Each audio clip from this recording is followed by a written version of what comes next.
it on. Want some, get some. Can I get a hell yeah? Yes, I am a pirate. You have to go with the pirates because, of course, they have cannons and everything. It's a pirate's life for me. Be proud of who you are and what you are. You're a pirate. It is a first down. Pirates. Because when you're at East Carolina, you go for it every time. Or you don't coach at East Carolina, you don't come to East Carolina, you don't play at East Carolina with a weak heart. Write it. I don't think I've ever been in a building as loud as that was. It was deafening in there. We will get them on. I can promise you that. Painted purple all night long in Eastern North Carolina. You're watching The Sports Objective, the podcast for Pirates.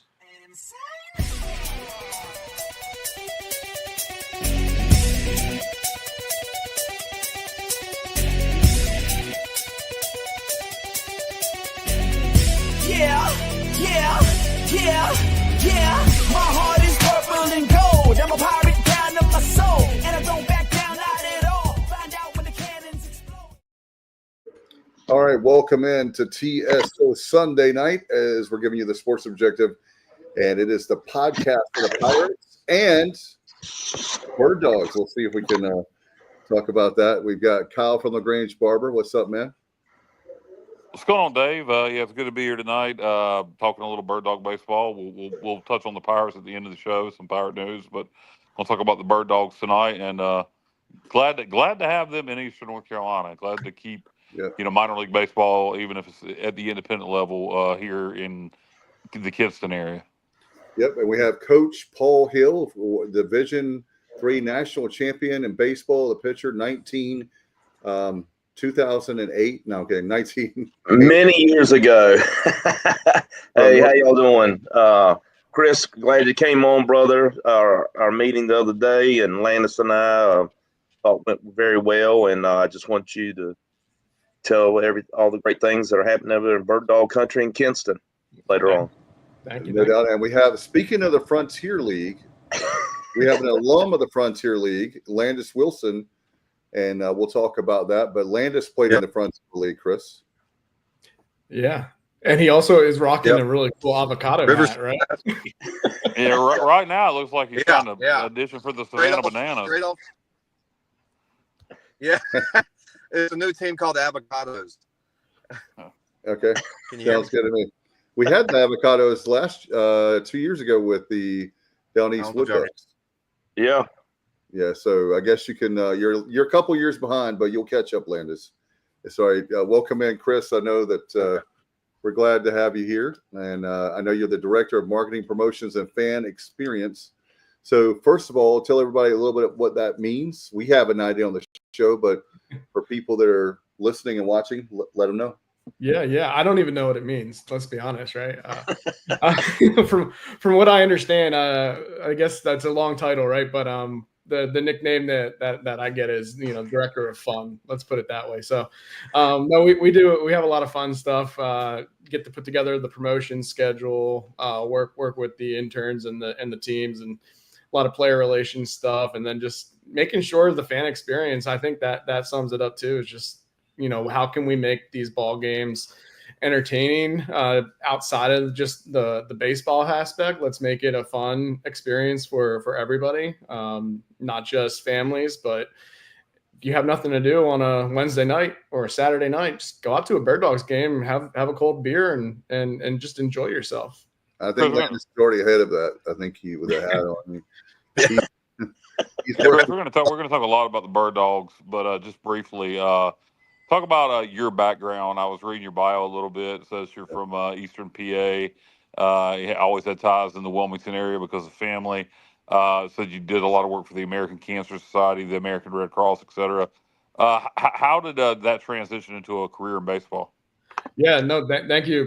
Great question. So from Easton, Pennsylvania, you guys might know Lehigh Valley Iron Pigs. That team formed. It's a minor league team. They formed right when I was graduating high school back in 08 in that time frame. So I've just been a huge baseball fan, huge into sports, just done a lot of different things. Found myself down here in the Carolinas and believe it or not, I really haven't worked in the sports world a whole lot.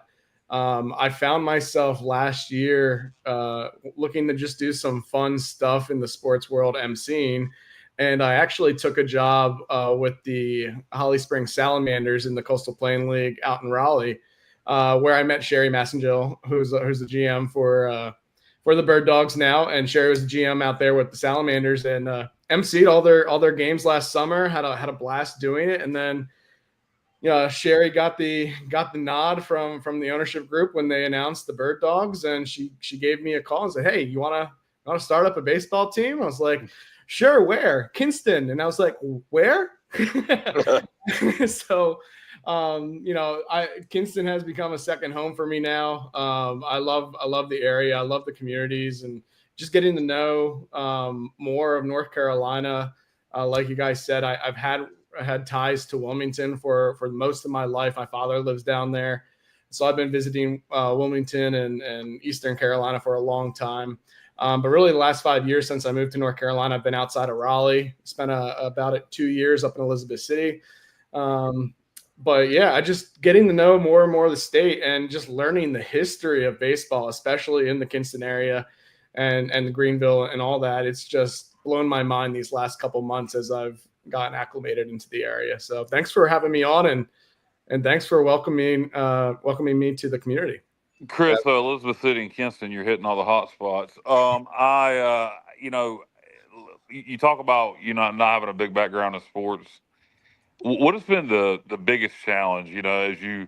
This is the first year for the Bird Dawgs, so everything is new. What has been the biggest challenge of doing this? You did some work last year for the Salamanders, but what has been your biggest challenge in year one of doing this for the Bird Dawgs, and just where are you pulling your ideas from? I mean, obviously, there's no such thing as an original idea. We all stole it from somebody else. At some point, an idea was original, but it's all been bastardized since. So, this is your first year doing this. So, where are you getting your ideas for different theme nights, etc.?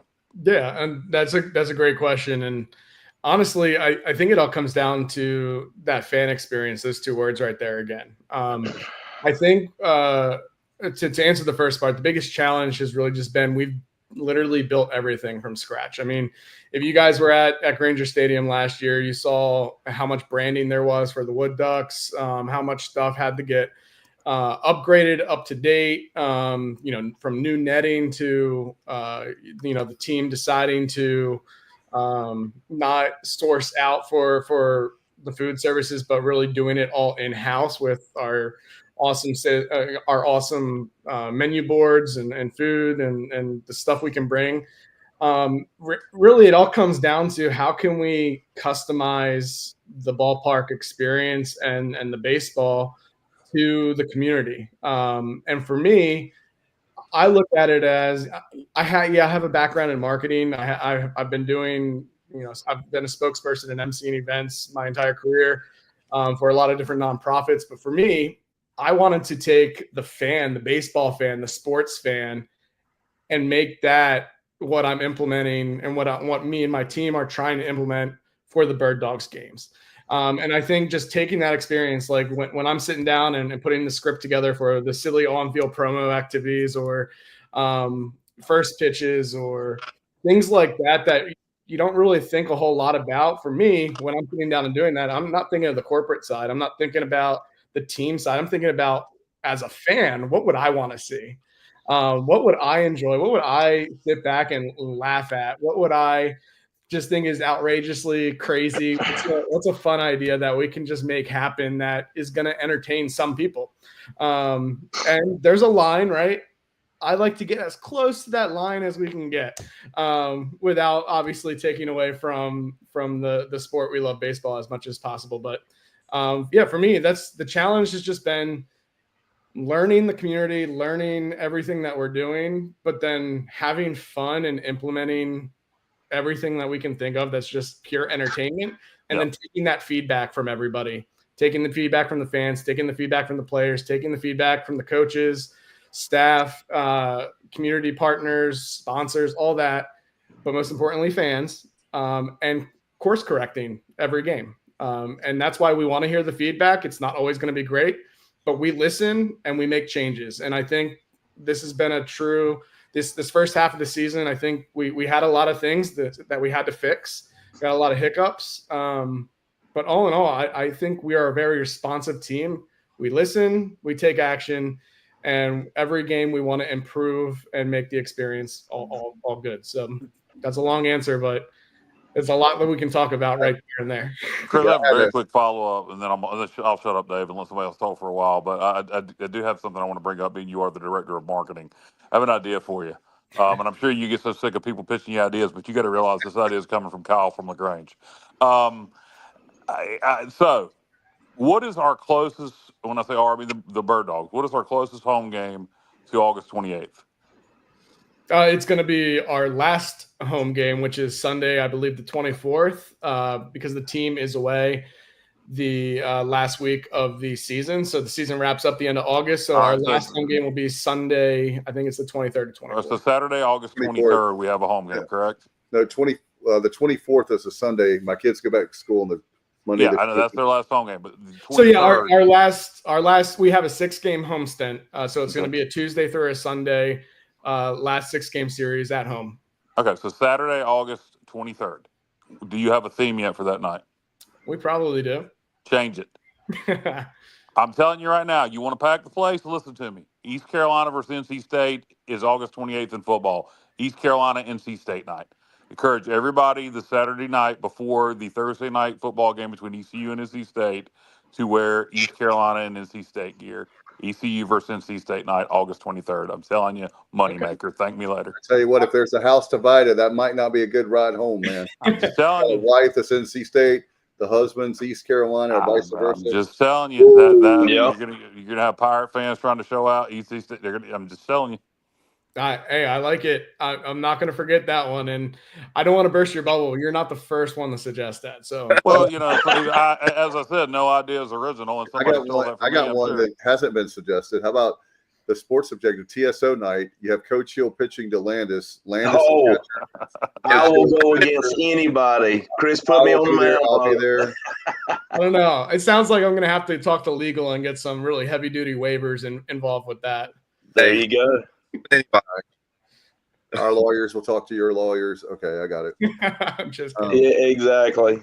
Yeah, I did want to talk about something that was really cool for me is that you guys are trying really hard, new things, which is great. You have I would say, first base side is traditional food and the third base side, non-traditional food. We went there last Saturday night, and the kids, you know, it's great when your daughter tells you, holds your hand and says you're the best dad ever, because like she's getting Dippin' Dot. She's like, I was like, yeah. So I need to like maybe get a job with the Bird Dogs because she was like asking, she especially, but my son as well. But we went into the store, which by the way, Chris, we've been pushing it hard. I'm in the store and I'm going, you know, Mackenzie wants everything in the store. And I'm going, why don't we have this at Dowdy Ficklen? Why don't we have this at Clark LeClaire? I'm going to keep beating that drum because it was cool to be able. That's a very nice store for those of you that have never been in there. I have when it was the Indians. That's how old I am, and the Wood Ducks. But now we're Bird Dogs fans. And I was just like, the store was nice. But I was really happy overall with the stadium. I love the upgrades that already have been done, what you guys have done. And especially it's kind of cool because you have the historic Granger Stadium, you know, from the 1940s. I think it's late 40s off the top of my head, versus now y'all have had the upgrades of Mother Earth, the brewery right field that was before the last regime, which is, I love that. But sorry, I didn't mean to ramble, but I love how keep it going. No, I just love the stadium, and I've always loved I love historic baseball stadiums. I'm sure the guys do too. And were you going to ask a question about concessions? It seemed like you were going. Yeah. I was just going to ask about that. You know, I accidentally went down the third base side, but you know, it was cool there. But I also went to the first base side. But just having those options was kind of cool to have. And you have it where if you know you want non-traditional, you go to third base. You want more of the traditional, like hot dogs, hamburgers, cheeseburgers, all that, nachos, first base side. Yeah, I think Sander Stotland, our food and beverage manager, honestly did a great job putting everything together. He really planned this out, and he's contracted with us for a couple months, and I love the ideas that he came up with, and that those specialty sandwiches, guys. I don't know if you guys have really been into one yet, but I'm halfway through the menu, halfway through the season, and they do not disappoint. They're made to order. You wait a little bit longer for it at the third base stand, but trust me, it's worth it. And with the upgrades we did with the new Lenore Community College third base patio there, we took out those old bleachers, if you guys remember. Yep.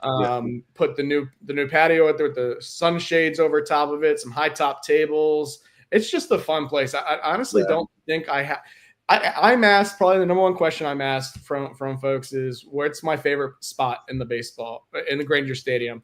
And of course, my answer is always going to be on the field, right? But for those that can't go on the field as much as I get to, I really have a hard time choosing from watching a game from Mother Earth, from watching it on the third base side of the new patio there, even just from the grandstands where you get that historic feeling. You got the old wood roof and the fans going, and it's an experience. So, for those that are watching or listening that haven't been out there, like, I think Dave, you said it, kind of like you get that historic feel, but then you also have the new state-of-the-art technology, like our brand new video board, things like that. So you get a clash of both worlds, which I think is just a lot of fun. Chris, Chris, let me ask you a question. At this point in the season, what do you think, as director of promotions and marketing, has been y'all's biggest achievement? What do you think? You lined it up, your short-term goals, long-term goals at the beginning of the season. At this point, we nailed it. We came a little short. We came a little ahead. At this point in the season, what do you think's been the biggest accomplishment first season? I mean, everything's a win-win situation, but y'all had some goals and stuff. What have y'all knocked out of the ballpark and maybe, fouled some off, but, finally went back to bat? Yeah, honestly, I think the biggest win so far would just be the fans that we see returning time after time after time. It really comes down to the fans, right? So, like, we're non-affiliated, right? We're in the Frontier League. It's independent baseball. So as long as we are putting butts in seats and fans are coming out and supporting us, we don't have that threat of a minor league team or an affiliate saying, hey, we're not drawing the crowd or the numbers don't look good, we're going to pull out and get out of here. Right. We don't have that threat. So just knowing that we have the flexibility to do a lot of really fun stuff and some cool stuff and try new things, whether it works, whether it doesn't work. It really comes down to what are the fans enjoying. And for me, being able to take an inning or two during a game and just walk through the ballpark and, getting stopped multiple times, giving fist bumps, handshakes, and then seeing familiar faces time and time and time, knowing that, folks are coming back and just enjoying themselves. I think that for me is the win. Because as a fan of baseball and as a fan of sports, that's what sells me. That's what gets me to come back to a venue. That's what gets me to come back to another, whether the team is good or not. It's about the experience equally as important as the record. And I honestly think, and I know we're going to dive into talking about the team and the coaches and stuff like that, but like, I'm really impressed with what we put together. I mean, these guys are all playing together for the first time. Our coaches are young coaches. They have experience, but this is new for them. And I just think, we've hit a lot of home runs per se in terms of just what we've been able to pull off. And we have so much more too that we are planning and so much more that we want to do. It's just finding the time to get it all set up and slowly introduce it. I mean, I've teased a couple times with the new video board. We have a new wireless video camera system that we can do crowd shots. We can do kiss cam. We can do fan lookalikes and get people up onto the jumbo screen and get that kind of, and that's stuff that I'm slowly starting to be able to implement because we're getting this stuff worked into the technical side of things. So even though if you guys came out in May, you guys came out in June, you're going to continue to see in July and August, right up to the last home game, new things that we're implementing at the ballpark. And I just think we're on the right step to really setting ourselves up to have a really, really, really good product for season number 2. Chris, what is your average attendance right now? Do you guys keep separate weekend versus week, or do you guys just do an overall average attendance? The league tracks it, and honestly, I can't tell you what the number is off the top of my head. I know the league does track it. We put attendance reports in every night, but I think we're floating, and it's all combined, right? I think we're floating maybe around 1,800 tickets sold for each game, but I mean, when it comes to those, different promos that we're doing, Tuesdays, Wednesdays, and Thursdays, they're sometimes hard to get people to come out. Those that come out, we're trying to build a really good experience, whether it's Bark in the Park Tuesdays, different kind of theme nights on Wednesdays, Thirsty Thursdays, and implementing new things that we can do to draw more fans out there. But really, those Fridays and Saturdays, and then the kids run the bases after the games on Sundays. It's just that's where we're really focused on, and making sure the experience is all in all good every day of the week.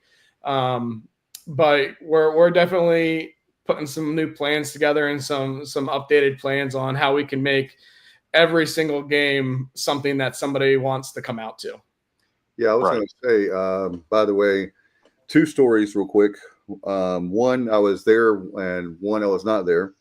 For the people that love Major League Baseball, Cecil Fielder played there. And one of my friends used to work for the team at the time. And he swears, this is his thing, but he swears that he used to eat a bucket of chicken before every game. And if Cecil Fielder, I could believe that. But he also swears that he hit a home run over that warehouse. It's like the longest home run in the history of Granger Stadium. I don't know if that's true. He told me that, but it was. I've heard that same story. That Cecil Fielder hit a home run over that warehouse. Yeah. So every time that I'm there, I'm just hoping somebody will do the same thing. Not that I don't have anything. I have nothing against Cecil Fielder, but I'm like, that would be cool to be in person to see somebody jack one way over. Especially, and you know what happened right after he hit that home run over that warehouse? Yeah. What's that? Dave, you know what happened right after he hit the home run over that warehouse? David Garrard threw a ball over it. Yeah, exactly. That's like 600 feet. Yeah. Lights out. Yeah. But anyway, and the other thing was not a good story. One of my friends who actually had worked with the team for a while, it's late 90s, like 1998. I'm glad you got rid of those bleachers, and I'll tell you why. The 6th inning there is probably August, something like that, of 98. I go to the bathroom in the middle of the 6th, come back, my friend moves over, and when he did, we were looking at the scoreboard, and I'm glad you moved the scoreboard. It was in center field, or more like center, right to the right of the batter's eye. And when we look back, all of a sudden a foul ball line drive, it busted his nose. He's in shock. Not to bring this story down, but I'm so glad when you talked about that tonight. I was looking for the bleachers, and when I saw that, I'm like, good. I'm glad to kind of like erase that. Also the netting and all the stuff you guys have. People don't like. I'm extra cautious now at a ball game because I would have never imagined in a million years that should have been me. He moved over, and then I was like to the left of him. But anyway, it's you definitely need to be paid attention to ball games, and it was a tough experience, but I do love the team, and we want to have you on as much as you want to come on and try to help you guys out. And seriously, however we can help out with, we want this team to succeed. We wanted obviously the Wood Ducks to succeed, and they moved on. So now we have the Bird Dawgs, and I know Coach Hill, Landis, myself, we went last Saturday. The only thing that was bad was the score, but we can't control that. But my kids had first time. I've been taking them to ball games, and I didn't realize it's the first time I've ever taken them to Granger. Didn't realize that, but we'll definitely be back. They love now the Bird Dawgs, and we have a puppy. So my daughter wants to bring. Her name is Babe Ruth. I don't think Coach Hill knows who she is, but I got the puppy from Coach Hill, and I named her Babe Ruth. I had nothing to do with it. It was my stud Bo and Mia that did all the work. Chris, what are some of the upcoming promotions the Bird Dogs have? Obviously, 4th of July holiday weekend coming up, fireworks Friday night. The only place, to my knowledge, in Kinston to see fireworks. If it ain't, we'll say it is. The city of Kinston is sponsoring it. So talk about some upcoming promotions you guys have, and particularly, I'm assuming you guys are expecting a big crowd for 4th of July. Yeah, I'm excited that this year, our first year, we get to have the 4th of July game here. I think for anyone in baseball and sports, that 4th of July is like an awesome time to go to a ballpark. I know in years past, I've made trips out to the Durham Bulls or the Mudcats and things like that in the last couple of years, just on the 4th of July, just to catch a baseball game. It's one of my favorite combinations in the world. But yeah, so we're really excited about it. Obviously we're kind of playing off on the whole 4th of July thing this upcoming homestead. We kick off this Tuesday with Bark in the Park night. Wednesday, we're going to do some fun stuff. Thursday is going to be Thursday, and then 4th of July on Friday. But then we're also dipping right back into the 4th of July and doing a red, white, and blue night on Saturday. We have some cool giveaways. We got a cool patriotic hat that Stallings is sponsoring that we're giving out on Saturday. And then Sunday is going to be Sunday Fun Day, kids run the bases, all that stuff. That's just that homestead. I mean, coming up in July, we have a lot of fun things that we got planned as well. We're going to do some more theme nights. We got some surprises in store. I don't know. There's somebody came up with a really good idea in August and maybe doing like an NC State ECU. I don't know, something like that. Yeah, I think we got a lot. We got a lot that we're really excited about. And then of course, we've been teasing the Roots and Boots concert. The season will wrap up by then, but bringing those concerts in and having Sammy Kershaw, Aaron Tippin, and my good buddy Reed Foley coming into town and playing some country music. That's just the start of that aspect. I mean, we want to do a lot of country, or not a lot of concerts outside of country, but all encompassing. We got a lot of fun stuff this summer. We're halfway through the season. The Bird Dogs are on the road right now in Mississippi. They're up 2-0. If you guys want a score update, so I'm like kind of excited watching this. Tapia hit a home run. We were talking about home runs, so just keeping an eye on the score, but. We got a lot of fun stuff. So we have everything on our website. If fans want to take a look and pick out some different kind of theme nights that they want to participate with, we're going to do a Lenore Community College night as well. There's just a lot of things that we're doing. And then, like I said, if fans have some feedback, or if anyone comes up with an idea like, hey, you guys should try this. Hey, you guys should do this. We're all ears. I read every single comment on social media. From our fans. I take a lot of notes and I pitch a lot of things to my team, to the front office about like, hey, what do you guys think about this? What do you guys think of this? I think 75% of the stuff that we're doing is probably something that we've read in the social media comments. So we listen. We want to make the fan experience really good. And the team's turning around. We're getting on some win streaks. So hopefully we'll take this series with the Mississippi Mud Monsters. We win the night. We take the series 4-2. So things are looking really good, and we're going to have a fun time in July and August. Chris, a question.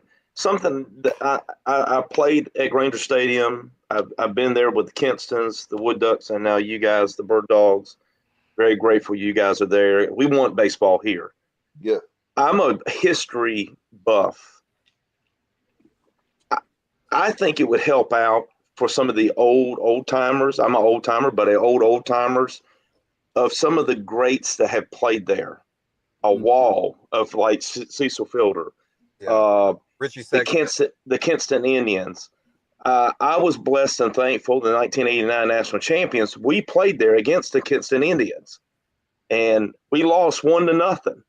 But we 9 innings, we lost 1-0. I hate to say it, but we went on to win the national championship that year.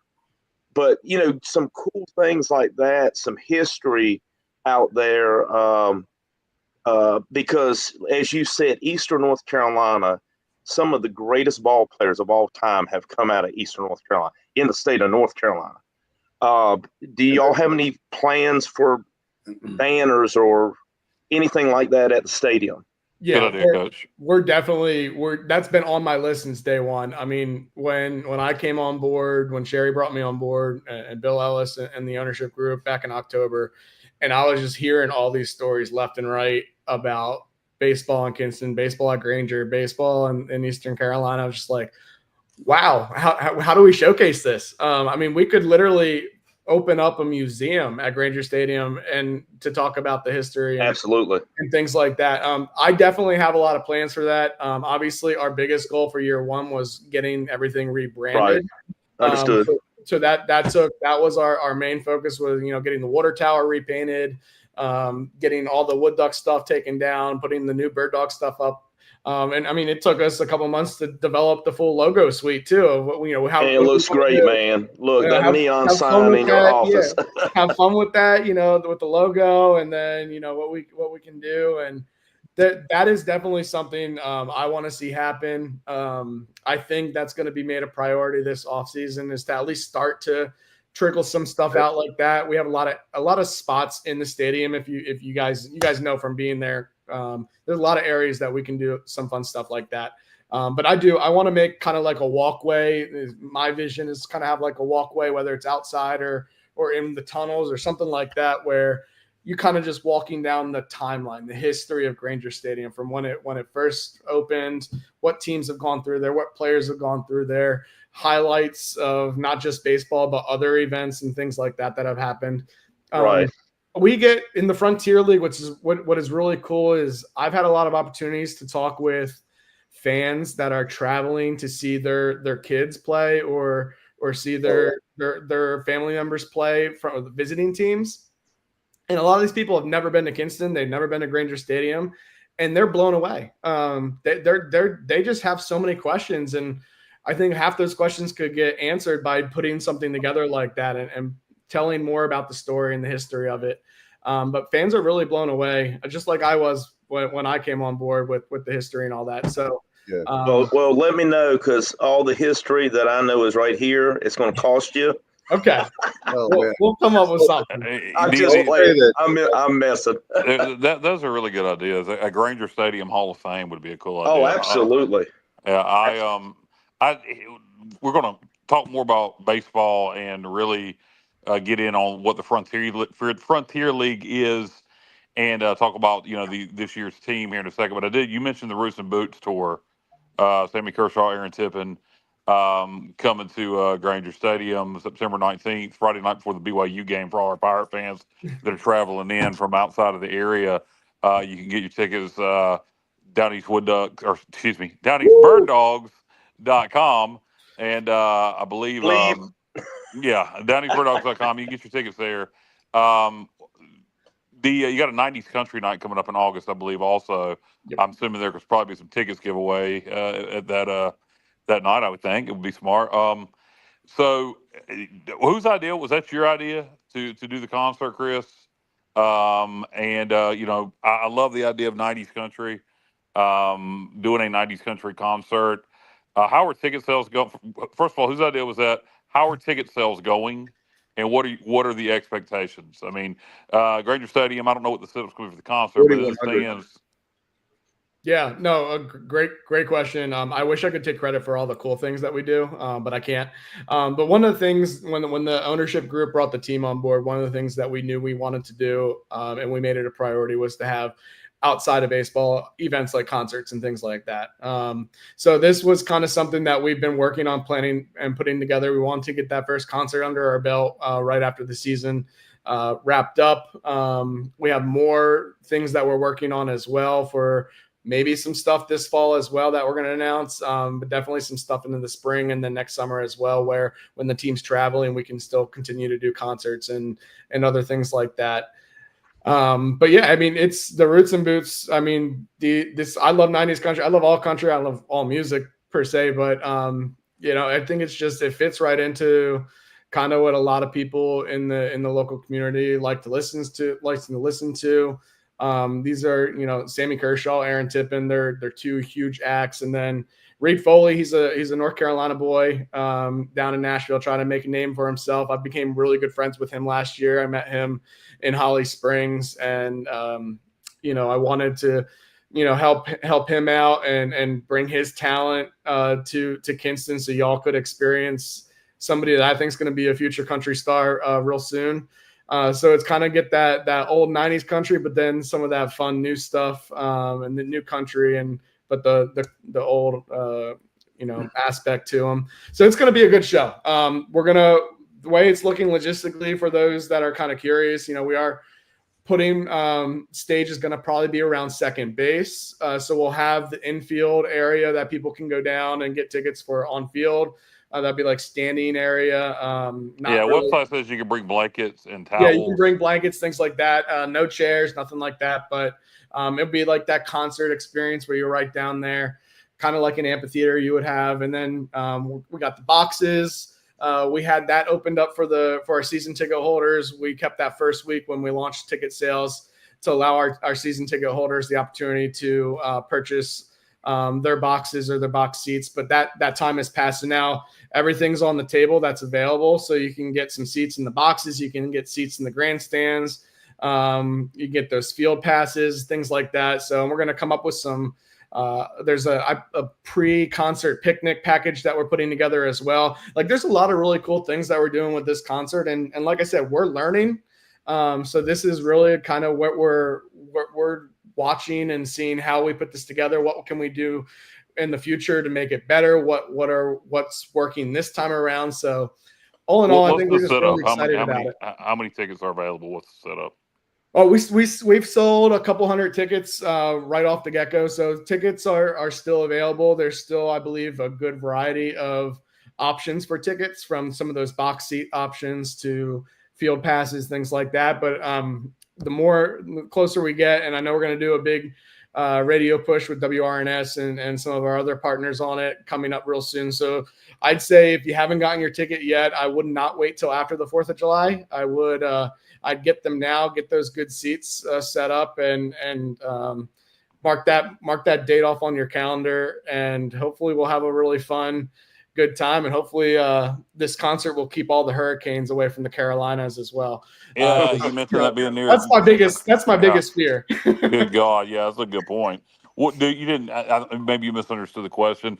Do you know what the setup is? Like, how many tickets are y'all trying to sell? Like, what if y'all sold it out? How many people would be there? Yeah, I mean, if we factor in things like standing room only, we're talking 3,500, 4,000 tickets that we could sell for this show, if not more. Okay, so you are setting up for a full house if we would love to have standing room only for this concert. I think, as we continue to market it and get the word out there about it, I think we can get close to that. We're looking for different ways to get the word out there, but we're also, relying too on fans of Sammy Kershaw, fans of Aaron Tippin, things like that. They'll start to draw out. They just announced on their tour pages and put their stuff out to their fan bases not too long ago. So I don't think we've seen that full rush. We've gotten a taste of it when we launched the ticket sales, but I don't think we've seen the full rush yet. But as we get closer and closer, I think we're on track to really doing a really good crowd for this concert. It's going to be a fun time, honestly. Like, I'm not just saying that. Like, I'm excited for this concert. Yeah, I've been over 100 concerts. I've seen the original Roots and Boots tour, which was Sammy Kershaw, Aaron Tippin, Colin Ray together, all three on the stage together, splitting time. This is going to be, I believe, Aaron and then Sammy. They're each going to have individual sets. That's okay. You're shaking your head. Correct. So if you've seen the Roots and Boots tour in the past, where it was Colin Ray, Aaron Tippin, Sammy Kershaw, all three on stage together, divided in a 2-hour set, this is going to be a traditional format where you have Reed opening, followed by Aaron as your middle act, Sammy Kershaw as your headliner, which I like better because you get longer sets. So glad to see that. As you can see, I'm a big concert guy. So I hope this works because I want more concerts in Kinston, being over here in LaGrange. Yeah, that'd be great. Sounds great. By the way, we lost Landis. He said he has connection issues, so we'll see him again in 2 weeks. Justin Butts, we're going to go back and do some comments real quick, if you don't mind, Chris. Yeah. When I talked about TSO night, he said better have the Lenore County Detention Center ready, and he actually officiated there this spring. I think they had Granger Stadium, not the Lenore County Detention Center. No, he does that on the side. We won't talk about that, but California Penal League. Yeah. Anybody know what that's from? Oh, come that on. for Major League? It's Major League. Thank you. The non-baseball guy got it. Thanks, Dave. As Coach Steele's background goes in and out, it makes him look like he has a glorious mullet. Here's one for you for Tuesday nights, Chris. Do you get a bonus if you actually bring a bird dog to bark in the park? I don't know what a bonus means, but sure, I'll give you a high five. No. We have seen some bird dogs come out on Bark in the Park nights. It's definitely fun to see that. Yeah, if I see some bird dogs out there, you never know when I might walk up with some ticket vouchers or something. Hey, Kyle, here's a promotion you would like. I think. All right. Wet T-shirt contest. We're going to bring those back like it's the 80s and 90s. No, I did not say that. But if you want to, I'll let you own your own on that one. But I do like Craig's idea right here. What do you think about this, Chris? They should do a in-game promotion where a fan gets to play Nintendo Duck Hunt on the video board. That'd be great in between innings. Yeah, That's funny. I actually like that. Craig. So number one, it's definitely possible. Number two, we're talking. I got to play around with some technical issues and do some timing on it, but it's definitely possible. I've already looked at some ways we can do some video game stuff on the big screen. So Kyle, video game night. Kyle and I will be there, especially if it's retro games, right, Kyle? Absolutely, only retro games for me. But yeah, no, absolutely. No, that's a funny idea, actually. Who had that? Was that Doucette? Yeah, Doucette. Give it props to Craig. Yeah, Craig. That's a cool idea. The former CIA agent. No, with the Secret Service. Either way, with the comedy. Who would have thought? Here's another one for you. We need to bring back North Johnson back and honor him for Kinston Indians. He did a great job as general manager. Yeah, I had a night. That's a great idea, but it made me think about. I don't know the cost, but bringing back former players that were MLB players like Cecil Fielder, have Cecil Fielder night where you give away a promotion. Richie Sexton that played for the Cleveland Indians. He's another one that was more recent in the 90s, early 2000s, I guess it was. So, but have former players that come in, and I think that would be cool. Well, Chris, I also adding to the history, do a Hall of Fame night and get it out there. Any players, minor league, pro, college, whatever, wear your hat. If you still got your hat, still fits. Your jersey, if you can fit in it. I'll have the split mine to duct tape it or something. And get these guys out here and bring them on the field and take a picture of that. That would be cool. Yeah. Yeah, like I said, these are all great ideas. I've shot things around like this. I think a lot of these things are things that we're really definitely looking to do next year. In terms of we're trying to establish ourselves this year, get our brand out there, get set our mark in history with Granger Stadium and baseball in Kinston. Oh yeah, definitely these are fantastic ideas. And another thing, parents' night for the players. Mm-hmm. I don't know if y'all have thought about that. That's a big to do. These guys are away from their families, Puerto Rico, just everywhere. Get these families to come in and recognize these families. That was always special, even though I was right down the road, playing in college. When the parents came out there and your mom and dad walked out there and you gave a rose to your mom, it was, hey, this is for y'all. Absolutely. It could be like that. Could be like the last game of the year, right? Just like you have senior night. Exactly. Or one of those last games in August, if you can. Brandon has another. I'll tell you what. We're getting a lot of publicity. Roots and boots. Another question. Has there been a time set the gates will open and what time parking will start? Good question, great questions. We're gonna have a FAQ and like frequently asked question guide going out real soon. That will answer more specific as we get a little bit closer to it. I'm not sure about parking time frame right now. And in terms of gates, you want to get in early. We're gonna have that ticket package with the pregame picnic. So that's definitely your opportunity to get in super early, get in before everybody else with that package. But yeah, all that information as soon as we get a little bit closer to the concert on the 19th in September, we'll have all that information released out there. Yeah, tailgate. Go ahead. Yeah, I was gonna say I already got my field passes, so looking forward to it. Tailgating, pre-tailgating out in the parking lot, Chris, is that allowed? I just got a text from a buddy. Yeah, I honestly don't want to speak off turn here because I don't know what Kinston's laws are in terms of open containers, things like that in the parking Right. lots. I will answer it personally and just say I love a good tailgate, boys. There you go. So I'll just put it that way. But we'll get those answers. I'll make sure we get that prioritized too, and get those answers out there.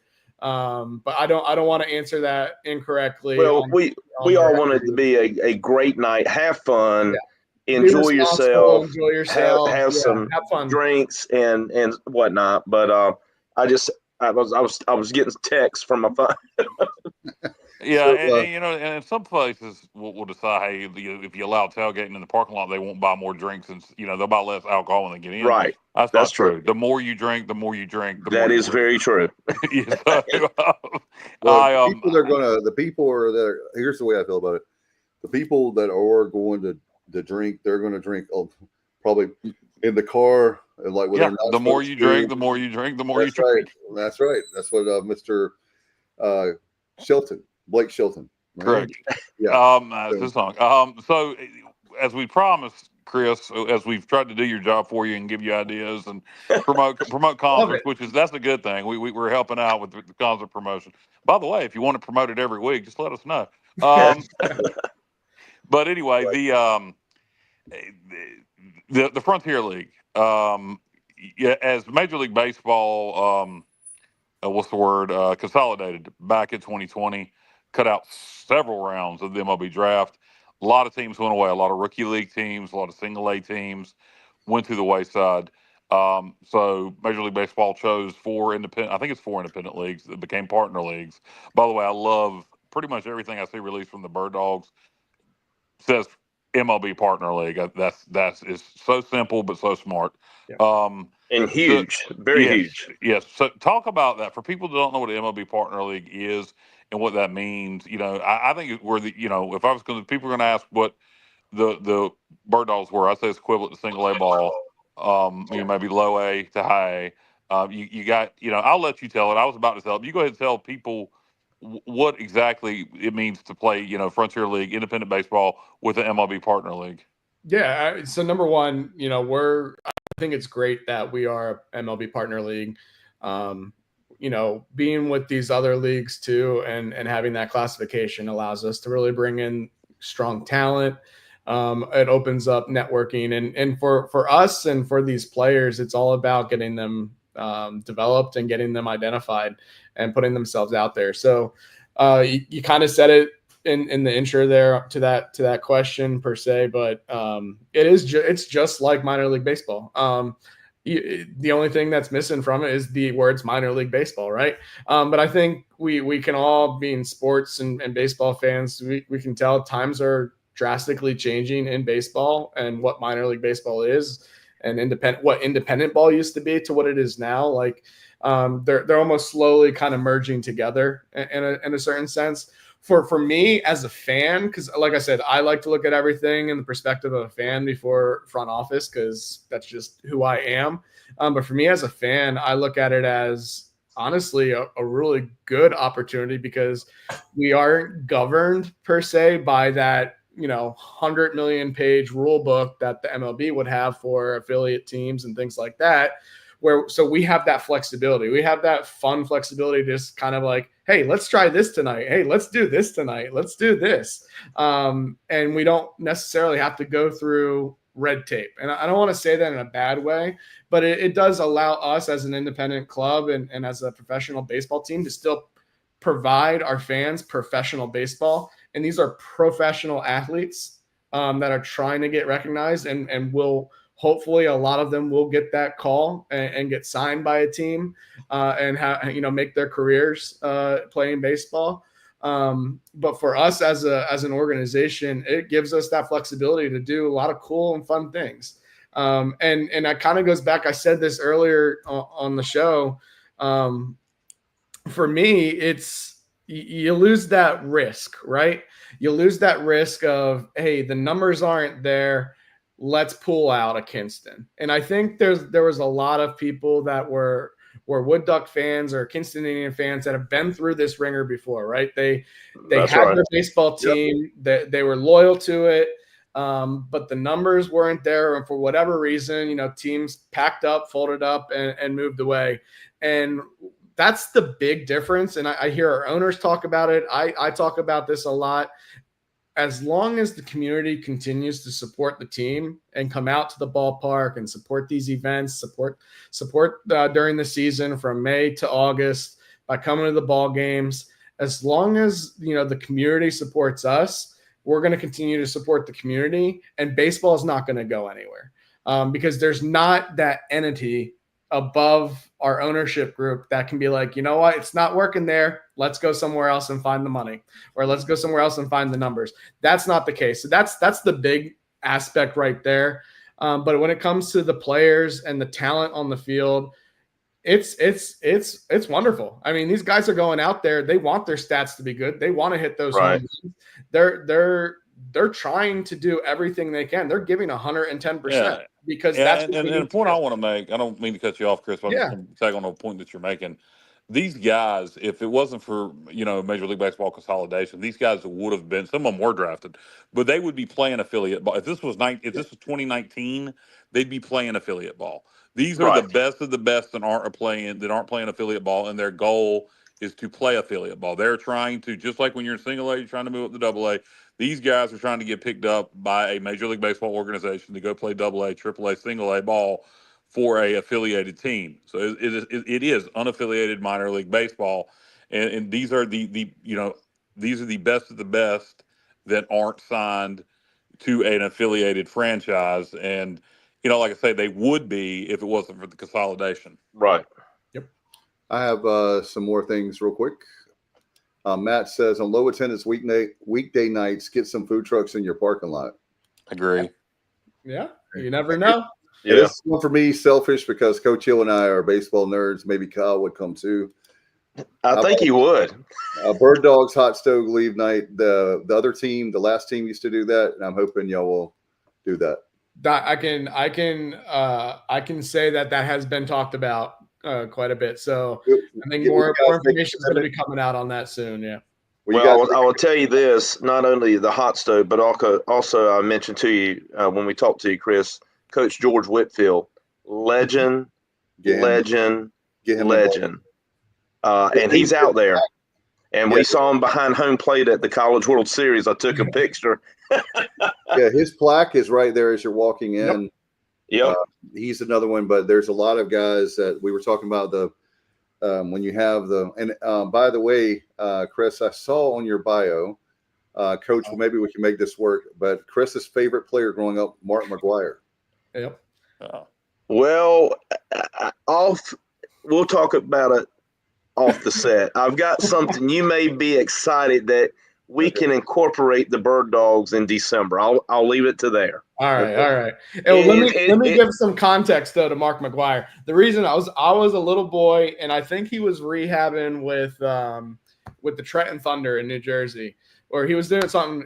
There was some kind of event there. It was one of my first baseball games. I was really little. Foul ball hit off of him. A cop caught it as my dad was taking me back from the bathroom and handed it to me. It was my first ever baseball I got from a professional, and it was Mark McGwire. Got to meet him right afterwards. He signed the ball. That's cool. Come on, you know what that does to a kid right there, right? Oh, absolutely. You're gonna be a fan. So, well, we're 2 phone calls away to maybe make that happen again. I'll leave it there. All right, Dave, stop it, Dave. It's nothing like a tease. That's what we call it, Chris. Yeah.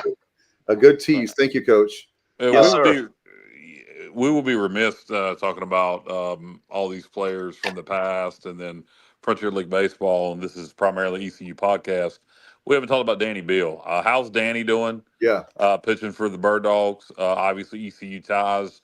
I think his first start, a lot of Pirates went out there for that game. Absolutely. So how's Danny Beal doing? And does I know you're going to take the best players you can, but is that something the Bird Dawgs have talked about, the possibility of taking more Pirates, just to get attendance up? Quite frankly. Yeah, I mean we're never going to sign players just to get attendance up. We want to put the best talent out there. We want to give the guys that deserve a shot the best shot, and that's what Brett and TJ and Matt Decker are doing. Our coaching staff. But talking about Danny, I think number one, Danny. he's just number one, fantastic to have in the clubhouse. He's just an overall a great guy. I think him going through this transition of, learning to be a starter and doing it on the professional stage too. I think that's been something that he's getting his rhythm. We've seen the really talented Danny Beal out there multiple times this season. And, I think as he continues to work at it, and I know he's working around the clock, and, I know he talks about it on his podcast and, with other things that he talks about. I just know he's putting in the effort. He's doing a great job. He's a great guy to have in the clubhouse. And, we want people like that. We want players like that take the time to coach and mentor other players, but also are just good for the community, good for the fans, and good overall individuals. And Danny's one of those guys. I'm sorry.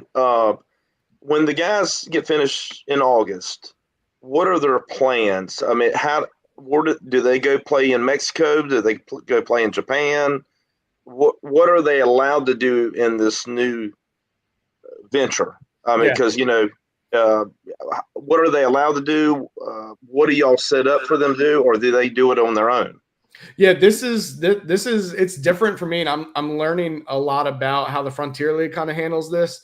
I believe most of the players, they're signed on the contracts. I believe we've retained the rights to these players for 2 years for the Frontier League, but they only have to play with us for that first year. So I believe if a player, let's just Joe Schmo, right? Let's say Joe Schmo plays with us this season. If he wants to play for another Frontier League team next year, he'd have to get permission from us to do that. But if he wants to sign with another league, or if he wants to go off and do, California Winter League, do something in the fall and the winter, that's completely up to them what they want to do. What I can tell you is our coaching staff and these players, they're going to be working and developing these players around the clock full year. Are they going to be doing that in Granger Stadium?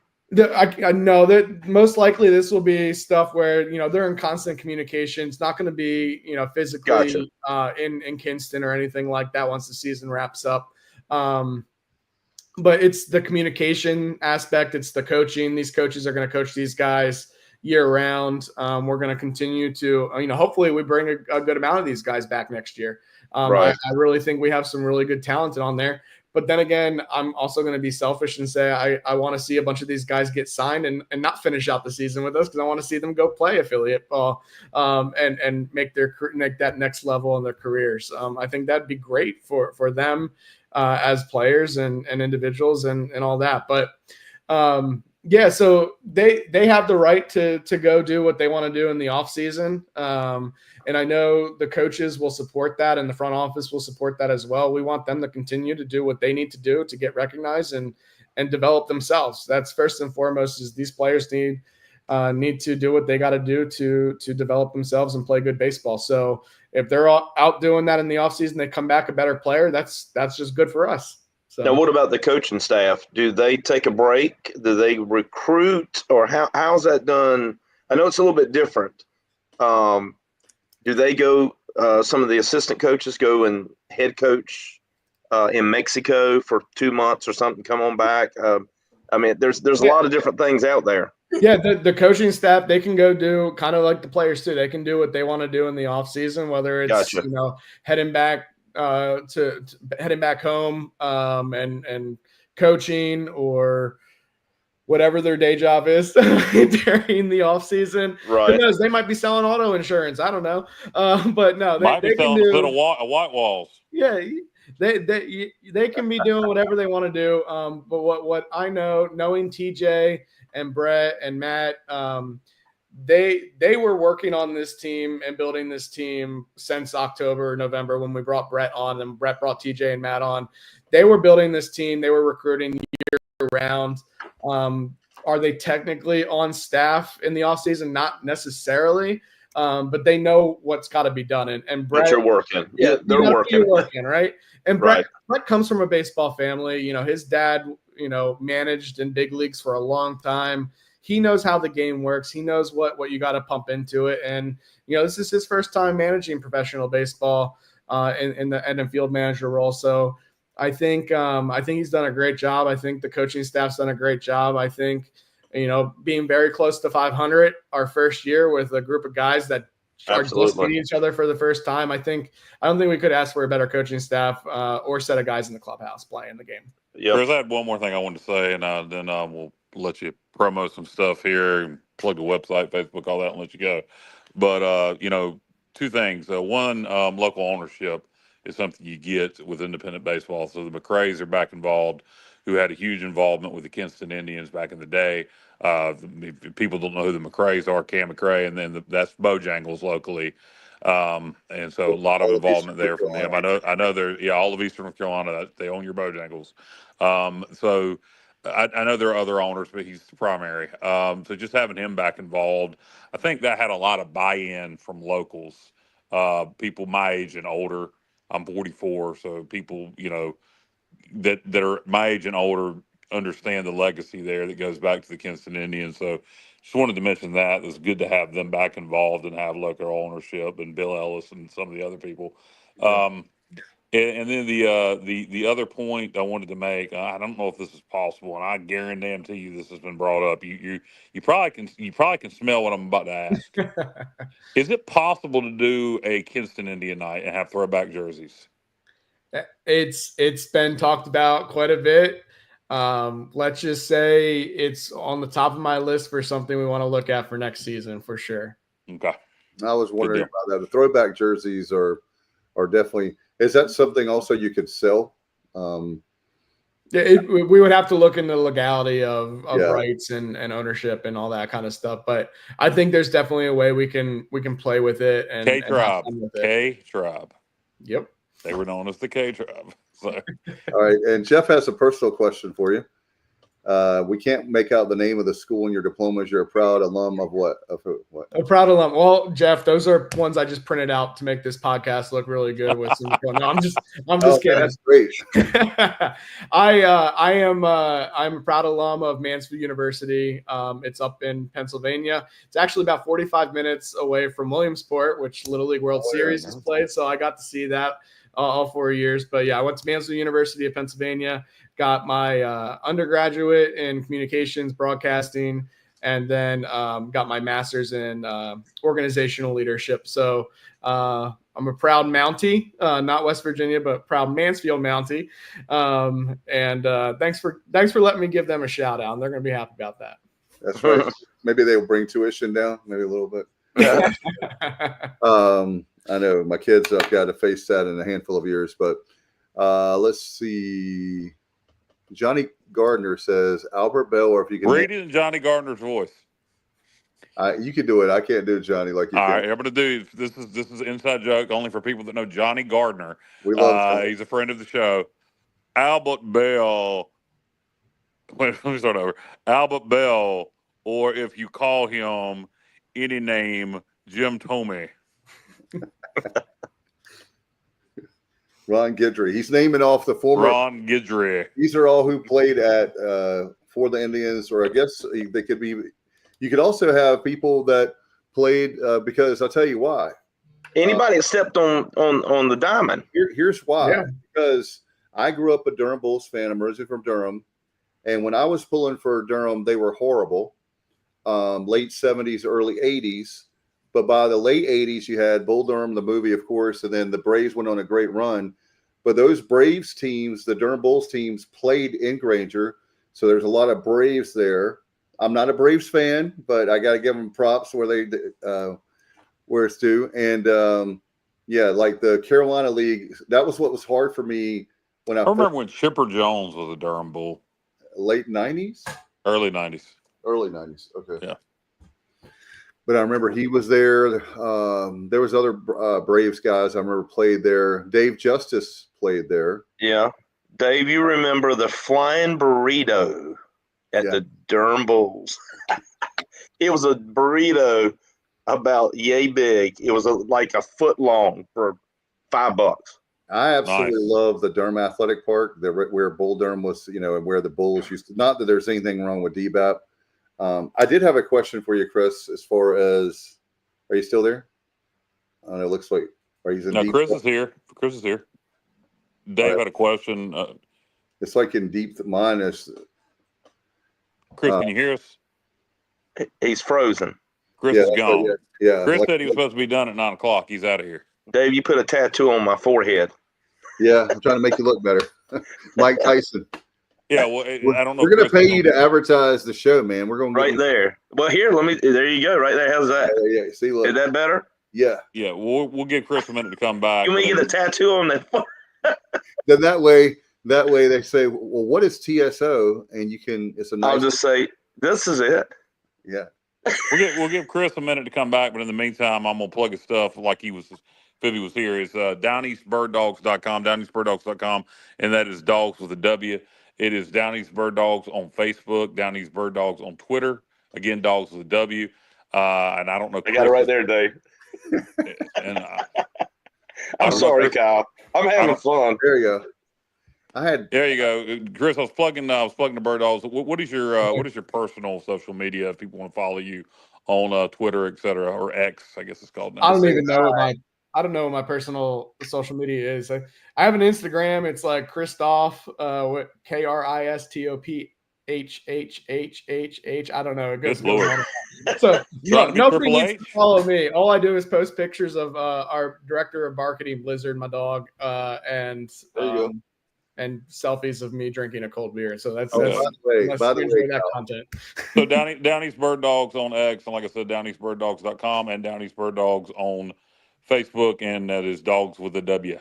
Yeah. So please follow our team accounts for 100%. So yeah, we're on Facebook, we're on Twitter, we're on Instagram, we're on LinkedIn, and we did launch a TikTok for those young fans out there. Actually, we're doing pretty good on some of our TikTok content that we're putting out there. Again, I think we had one that went almost viral, a couple like 10,000 views in like the first couple hours. So nice. Hey, Chris, let me ask you a question. Have you gotten your bird dog tattoo, or has any of the staff or players gotten a bird dog tattoo? Paul wants to do it. He's just making sure that he'd be the first. I tell you what, I'll tell you a funny story about tattoos. When we were pitching some sponsors and we brought Superior Metal Structures and Concrete on board as field naming rights. When we had our first initial meeting with them, that'll be $50. We were trying to sell them. We were trying to sell them so bad. I opened my mouth. I was like, guys, if you sign on with us, I'll get your Superior Metal Structures and Concrete tattooed on my body somewhere. Now, have I done it? No. But I do owe them a temporary tattoo or something. I don't rock any tattoos myself right now. I tell you what, if we make the playoffs, I'll say it right here right now. If we make here we go. I'll get a Bird Dawgs tattoo on my body somewhere. I pulled it in. You pulled it in. So I'll put that out there. I'd love to do it. I don't know if any of our players have. I don't go around inspecting their bodies. True. But nobody's come into my office yet. Hey, look what I did. So I just figured first season somebody would have done it. Maybe a fan. You might want to do that. I tell you what, if the first fan I see that shows off, I'll say it right now. Season tickets for next year. First fan, I don't know if I can do season tickets, but I'll definitely hook them up with some swag and some tickets for the first fan that either gets us on social media or gets my attention with a permanent Bird Dawgs tattoo. A permanent Bird Dawgs tattoo isn't worth season tickets. You need to get with the owner on that. Come on. Yeah. I gotta watch what I promised without running it past our GM. So I'm just looking out for myself. Cam, I know you, Cam, out there. I know Cam. I'll talk to Cam. Cam, if I do it, I need season tickets, brothers. Like how many friends do I have? Like 6 every game. What about a temporary tattoo? You get like a ticket or two tickets. That's a good handout idea. Bird Dawg temporary tattoo. Yeah. Or you could do that for the people to come in, get a discount or something. Anyway. Kind of like a bird dog on the face, with a like Tyson look, Like Tyson, just the duck. Yeah, bird dog. I would rock that temporarily. Like I can see the little kids, like the girls with like bird dogs on their cheeks. Chris, and I know I was trying to close it out. At least you guys just keep talking, so I might as well too. When you guys give giveaways like a T-shirt night or Hawaiian shirt night or whatever, what percentage is that? 100% paid for by sponsors, or you try to get at least 50% sponsorship to pay for that? How does that work? Yeah, it all depends. I mean, we aim obviously to have it 100% paid for by our great sponsors and partners out there. But for some of them, we might need to work out some deals. But for the most part, if somebody's interested in doing something with us, we're happy to sit down and talk numbers. Everything we do, we're up for discussion. So it's all about building relationships, building those partnerships, and things like that. So there's still time this year if we want to do some more fun stuff out there. So if there's any sponsors or partners that are interested in getting involved with the Bird Dawgs, they can give us a call and we're happy to talk with them. Yeah, I got an idea. I need to talk to the company I work for, but I have an idea to throw at them to throw at y'all. But we'll save that for off the air. And also, I was going to tell you that we'll be glad to. All of us have tailgate spots, so we'll have a TSO. We're working on that, a TSO tailgate spot. Coach Hill and Kyle know about that. So right behind the stadium too, guys, this year. Yeah. We're moving on up. He's talking about Dowdy Ficklen Stadium for football. Chris. Yeah, Dowdy Ficklen for football. We'd love to have you. Absolutely. And, we'll try to help you out with tickets. Yeah, Chris, definitely you need to initiate yourself. I know you've been in North Carolina for a little bit now towards Holly Springs and Elizabeth City, but you're in Pirate Country now. Kinston is close enough to ECU to be considered Pirate Country. So you better embrace it this fall. Come on. Do you have a college football team you cheer for? Penn State. Yeah, I mean, I'm a Penn State fan. Okay, all right. Well, being from you won't be going up to College Station very often, or College Station. No, I'm not. I don't head up there as much as I'd like to. But I tell you what, meeting all State College. He didn't even correct me. State College. I call it College Station. Happy Valley. Yeah, Happy Valley State College. Yeah. No, but meeting all you guys, everyone that's talked about ECU and the Pirates. I mean, I don't know. I just feel like I'd have a blast hanging out with y'all. So everything I hear is y'all put NC State and the Tar Heels and all of them to shame with how you guys like to party up there. Hey, you heard it right here. You heard it. When it comes to tailgating, we've never lost a tailgate. The football games, sometimes, but we've never lost a tailgate. And it's a hell of an atmosphere. It's a great tradition. Hey, if there's some cold beers and some cornhole, I'll be there. You got that. We've got that for you. We've got there. That's an easy fix. Also, before we let you go, we got one more thing, Kyle. That's not sports related. I saw in your bio, you and I share a favorite movie, Forrest Gump. Thank you. Favorite line from Forrest Gump. I may not be a smart man, but I know what love is. Yeah, there you go. Coach Hill and Kyle go together like peas and carrots. Peas and carrots. The other day I'm always yelling to my family, ice cream. Who wants some ice cream? Yeah. Ice cream, Lieutenant Dan. Ice cream. Literally yesterday, I was at Chili's and I was getting my third refill of Dr. Pepper. And I said, I must have drank me about, I said, on the count of me being thirsty and I wasn't hungry and they were free, I must have drank me about 15 Dr. Peppers. He said, I got to pay. I got to pay now. It honestly, I could spend the next 2 hours talking about Forrest Gump with you guys. It is, I don't say that it is my all-time favorite movie. I could annoyingly probably quote the entire movie. Yeah. I could put it on mute and probably just do all the voices and say the whole thing. Have you seen the stupid new Mandela effect people are claiming is from Forrest Gump? I don't know if you keep up with Mandela effects. I find them humorous. Yeah, no, I'm not sure what you're talking about. Do you know what a Mandela effect is? No. Okay, all right. Well, nobody else. Okay, well, for people that don't know, I'm into a lot of weird crap. So Mandela, the nobody would ever guess that, Kyle. The Mandela effect refers to people that misremember things and they think reality's been altered. And the term Mandela effect comes from people that believe Nelson Mandela passed away in the late 80s in prison, and they vividly remember that he did not. But okay, so there's a new Mandela effect out there. A lot of them come from pop culture and movies, where they say that Forrest said, "I'm sorry, I ruined your Black Panther party." He never said that, but people swear he says that in the movie, and they've changed the movie or an alternate universe. What he said was, "I'm sorry, I had a fight in the middle of your Black Panther party." But the reason people think he said, "I'm sorry, I ruined your Black Panther party," it's not a Mandela effect. It's not because time has been altered. It's because earlier in the movie, he finishes before he starts in Jenny's dorm room, and he said, "I'm sorry, I ruined your roommate's bathrobe." Okay. So there you go. And now everybody can Google Mandela effects and have a fun time. I learned something, man. I've learned a lot about the Bird Dogs and Coach Hill. I know you. Do you like Forrest Gump? I like Forrest Gump. Yeah, but I was just reminiscing when what Kyle was talking about. I said he's spot on everything. I'm sure Chris and Kyle could go neck and neck. Boom, boom, boom, boom. Yeah.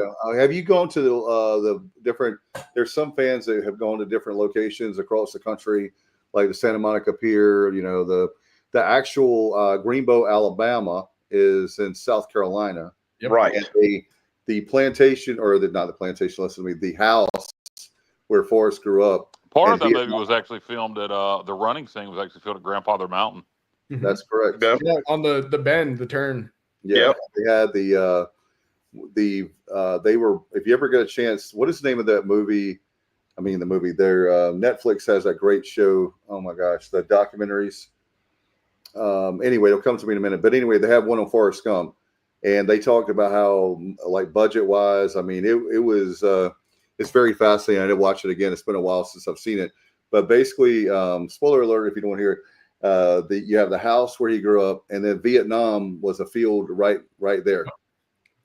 Yeah, that's crazy. And they built that house, and they actually had to tear it down right after the movie was done with production because it wasn't up to code at all. So you can't actually visit the house, his childhood house. But yeah, no, I've read up on so much, like, just background stuff on that. I've taken a picture. If you ever travel and drive down 95, I think it's one of the rest stops right there in Georgia outside of Savannah. The actual rest stop has a statue of Forrest Gump sitting on the bench. You could sit right next to him. And of course, what did I do? I did that. So I'm not embarrassed. I may have dressed up as Forrest Gump from time to time on Halloween. I love the movie. We could talk about it for a long time, but maybe now we'll do a Forrest Gump night at the. There you go. You know, you never know what might come out of these ideas. Boiled shrimp, a whole bunch shrimp burger, shrimp Creole, yeah, shrimp jumbo, shrimp jambalaya, shrimp sandwich, shrimp fritters, shrimp fritters, shrimp fritters, shrimp fries, shrimp and grits. Oh my God! Yeah, I was going to say the continuity was another thing. I'll say this one. I'll just share. Shrimp fried rice. Yeah, there you go. Pow shrimp, shrimp fajitas, shrimp shakes. Trying to end the show. Shrimp shakes. But anyway, the continuity. I'm hungry now. When she passes away and he's at the grave, he said, "You died on a Tuesday," but actually on the grave it was not a Tuesday that she died. Really? There's little things like that. Yeah. Wow. Yeah, so it's fascinating. So now it's going to make me watch it this week again to see what actually date it said. I think it was 1982 she passed away. I just don't remember the month or the day. But yeah, that was one of the. Anyway, I love Forrest Gump, so I don't want to make it Forrest Gump objective. But do you know Bubba's full name? Rosenbaum. That's our former host. By Bubba. Blue is the last name. Benjamin Buford Blue. Yeah. Yeah. There you go. I remember Blue was the last name. I couldn't remember. Yeah. There you go. So, Chris. You ever eaten Bubba Gump shrimp? I have been there. Been to the one in New York City. I've been to a bunch of them. There's one in Gallenberg. It's not great, but it's not bad. There you go. All right, Chris, before we go, do you have anything to leave us with? Hey, number one, I just want to thank you guys for having me on, talking Bird Dogs. Had a lot of fun. I know I've been talking with Coach Hill for a couple of weeks now about getting this set up. This was honestly, it was a blast. Love to come back and talk about it. But yeah, no, like I said, we have a lot of fun things we're doing. We want all the feedback we can get from you guys, from fans out there, whether it's concerts we're doing, whether it's, the baseball games this season. We got a lot of cool things we're going to continue to implement this July and August as we wrap up the second half of the season. And then, then we start planning for season number 2. So keep the ideas coming, keep the feedback coming. We're learning from our mistakes, but we're also thriving with the things we're doing right. And I think we've been doing a lot of things right from the start. So really proud of the entire team and everyone at the front office and our interns and our players, coaches, everybody. Love to see you guys out there again and love to see the fans out there. So, and get those tickets, downeastbirddawgs.com. Give us a call if you have any questions. And again, share that experience. All right, Go man. Bird Dogs. Go Bird Dogs. And Coach Hill's got an idea for you, but we'll share that off the air so we won't take any more of your time. He's got plenty, but there's one. I've got plenty. We've already talked.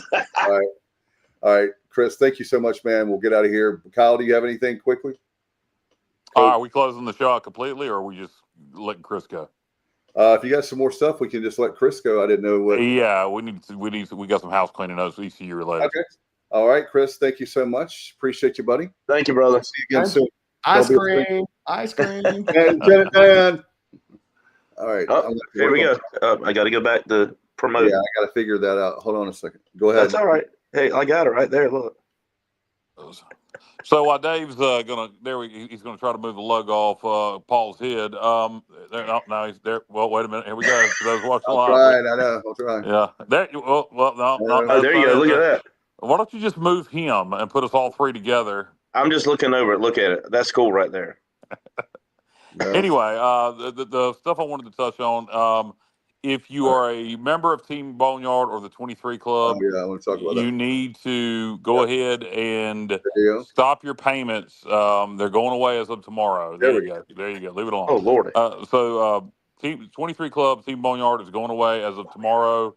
Mm-hmm. Whatever your payment method is, you need to stop it. It's going to go away on its own, but they're scared just in case. They don't want you to get double billed because what they want you to do is go ahead and call the Pirate Club and sign up to start giving through them to the new. Well, it's not a collective; it's going to go directly to revenue sharing. As I talked about on the show ad nauseum, that collectives would be going away, and we were going to go to revenue sharing. And I guess we won the pony. So revenue sharing is the new normal. I like it better. There's going to be a place for collectives. I have a feeling collectives are going to go away, then come back. NIL deals are still out there, but they're going to be what NIL deals were supposed to be. Everything has to go through NCAA clearinghouse. So, if we signed a guy to come on the Sports Objective, we would have to show what he is doing. That if we're going to give him $1,000 for football season, we'd have to show he's coming on the show every week providing content, for example. So that's why collectives for now are going away. The revenue sharing model, I think, is a much better model. I think ECU will fare well in terms of in the American and in terms of recruiting against Sunbelt schools regionally with the new revenue sharing model. So again, if you gave to Team Boneyard, if you gave to the 23 Club, stop your payments, whatever payment method you use, stop your reoccurring payments if you're a monthly giver, and call the Pirate Club and start giving whatever amount you were giving to 23 Club or Team Boneyard to the Pirate Club and specify what it's for, and they'll send those funds to the I forgot what the new fund is called. Dave, do you have that? They're not calling, there is the Purple Gold Society, but that's not what they're calling it when you switch over from Team Boneyard. Hey, Kyle, a quick question, Kyle. Yeah. If they specify exactly where they want the money to go, does it go there? I believe you can do that. Okay. Yes. Okay. But it's still going to go to that fund, but they'll take that money and from that fund and put it directly towards baseball, basketball, football. Gotcha. That's the way it should be. That's the way it should be. I just generally donate. They can take the money, put it wherever they want. Right. Again, Team Boneyard 23 Club, cancel your payments. They're going to be canceled for you as of tomorrow, but there's always that chance that you still get billed. So it's better if you do it yourself. And please call the Pirate Club. I should have this information in front of me. I've got it right here. All right, give that number and what the new fund is called. It's called the Athletic Excellence Fund. Okay. That's what. So in other words, Team Boneyard, the name, is going to what you need to make sure you look for again. The Athletics Excellence Fund.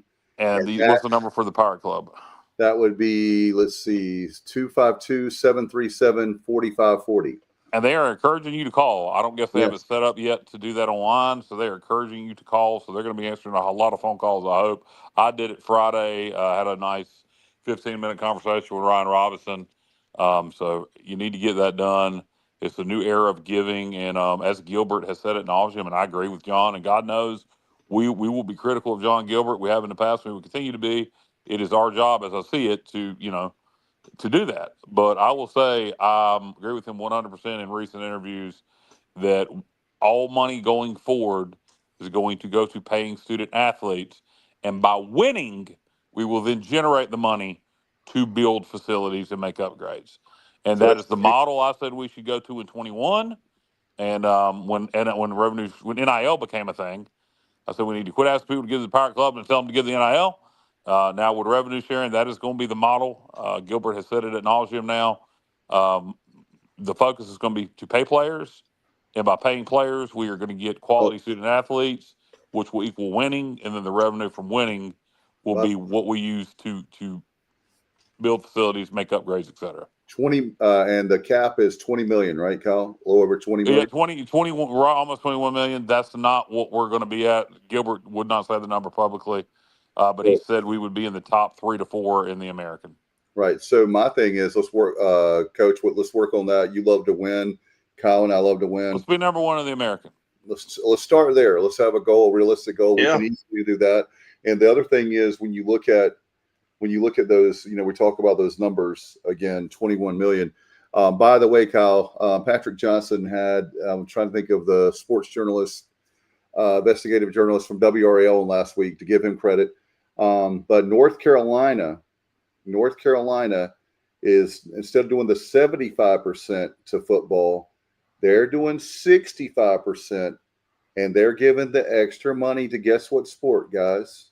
Basketball. Nope. Not basketball. It's baseball. Baseball. Yeah.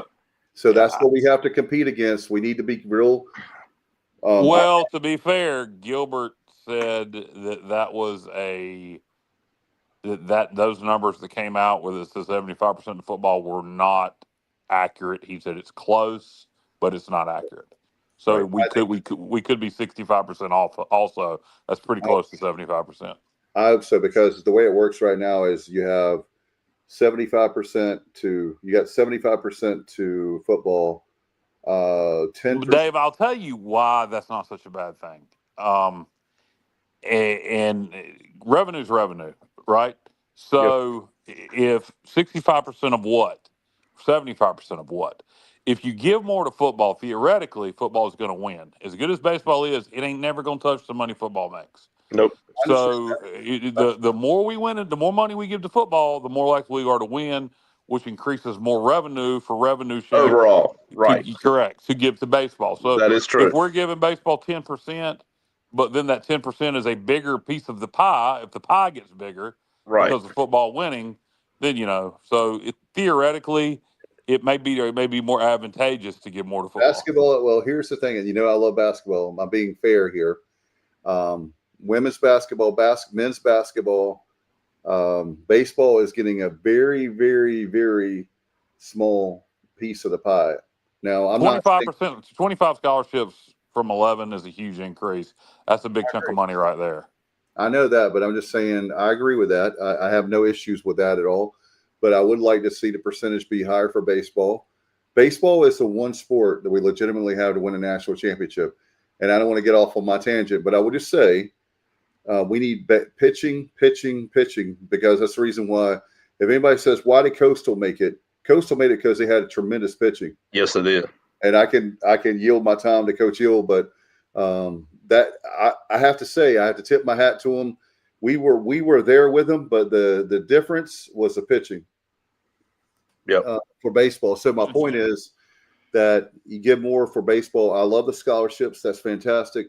But if we want to get the big guys, we're going to have to give, some serious cash. And I love when people say we can't compete with SEC, but we have competed with SEC. That's exactly why if you want to be a top 10 or 15 team, poll-wise, you got to be able to compete. And the way you can compete is those big guys that, we want and we're going after, and they're a local guy, and you can say, hey, I can give you this big cash to come here, then they're going to stay. If they can stay home and make the same money here that they could at SEC school, they're going to stay at Eastern North Carolina.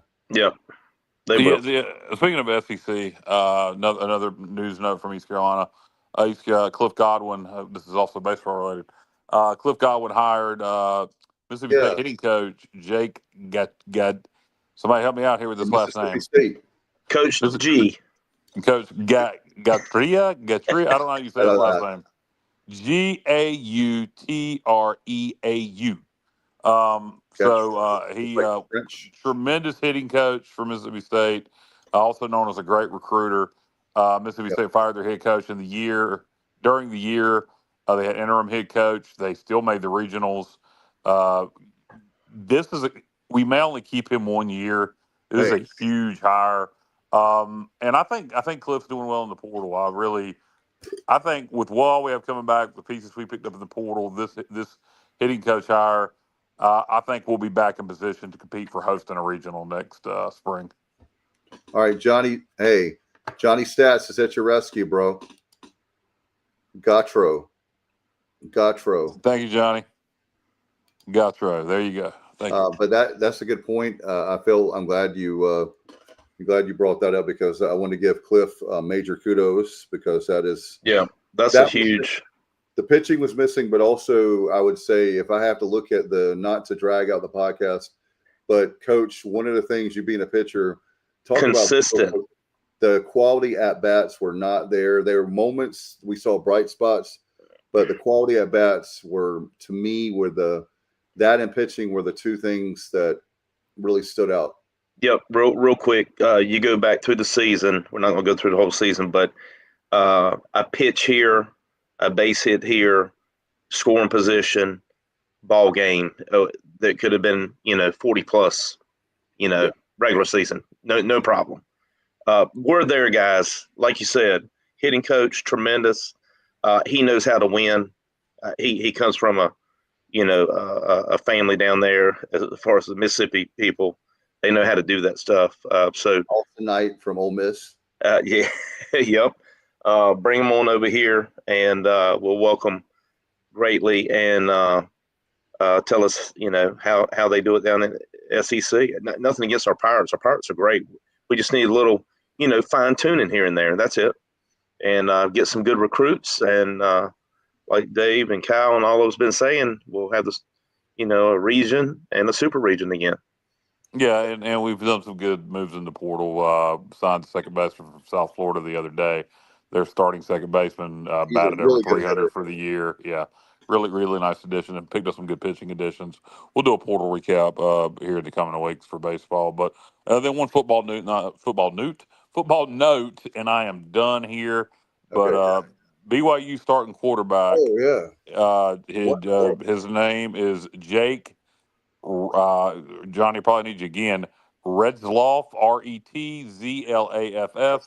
Yeah. Starting quarterback for the BYU Cougars last year. Was going to be their starting quarterback again this year. Has gotten himself into some legal trouble. We won't get into all the specifications of it. If you want to know the story, go to our Facebook page. It is there. He is going to face at minimum a 7-game suspension or could be kicked off the team. Unless something changes majorly, he will not be starting against the Pirates September 20th when the Cougs come to Greenville.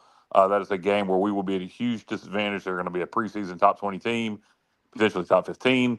So losing their starting quarterback, I hate to see it happen because obviously legal issues for the young man did it to himself. But it certainly, them not having him is to our benefit. Yep. No question. And being a home game and that, I think the game is a lot closer than what people would think, because BYU being in the Big 12 now. But for me personally, that's a game that really excited about that game, Coach Hill. And that's doable right there. I mean, that's huge, Kyle. That's a good point. Real quick, I just want to give a shout out to Coach Evans. I was honored again to be part of his football camp. We had it Thursday and Friday and Saturday. Had a good amount of kids out there. They ate plenty of watermelon and pizza, and we cooked hot dogs and stuff. So hats off to all the people that donated to Coach Phoenix Evans football camp. And had a lot of fun. And South Central High School. I'll throw that out there for him. I ate Alex. He was with his mom. I hate he couldn't go because he would have definitely been there with you, Coach. Oh, hey, we were getting dirty. He's getting ready for it. I know he's ready. A lot of fun, though. I'm very honored to be part of that. Thank you again, Coach Evans, for allowing me to be part of something great that you're doing. No doubt. Kyle, do you have anything before we go? I know that we. No, man, I've said enough. We'll. I don't know what we'll be doing next week on the show. Next week is supposed to be the football crew, 4th of July weekend. We're gonna have to figure out what the format will be, but we'll have something for you next Sunday night. We'll have something fun. Yep. It's Independence. We'll have something fun. Coach, can you cook some hamburgers and hot dogs on the grill for the folks virtually? Hey, well, we can rock and roll, man. Look, I don't miss too many meals. You know that. I have started working out a little bit more. Okay. I will say that. I will. Hey, can we ask Steffi? Ask Steffi if you can have I'll leave you with this. You don't have to give the answer tonight, but if you can get the Bird Dawgs tattoo. Look, I don't have any tattoos, but she does. I think she would crack up at that, even me thinking about getting a tattoo. Okay. But we got breaking news here. I didn't know Coach did not. Yeah, I don't have any tattoos, man.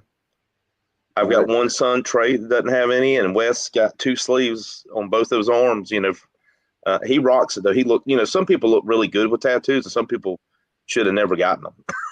Yeah. I hear you. But all right, guys, enjoyed it tonight. Hey, thank y'all. I think Chris thoroughly enjoyed his time up here. Yeah. And anything we can do for the Bird Dawgs and any local teams, we're here to help out. So no doubt. All right, guys. Hope you have a great week, and don't forget to look at our Sports Objective Facebook pages, and we have the social media there on the screen if you're watching. So do that, and we'll be back with you next Sunday night. If it's Sunday night, hey, it's the Sports Objective. Good night, everybody. Go Pirates.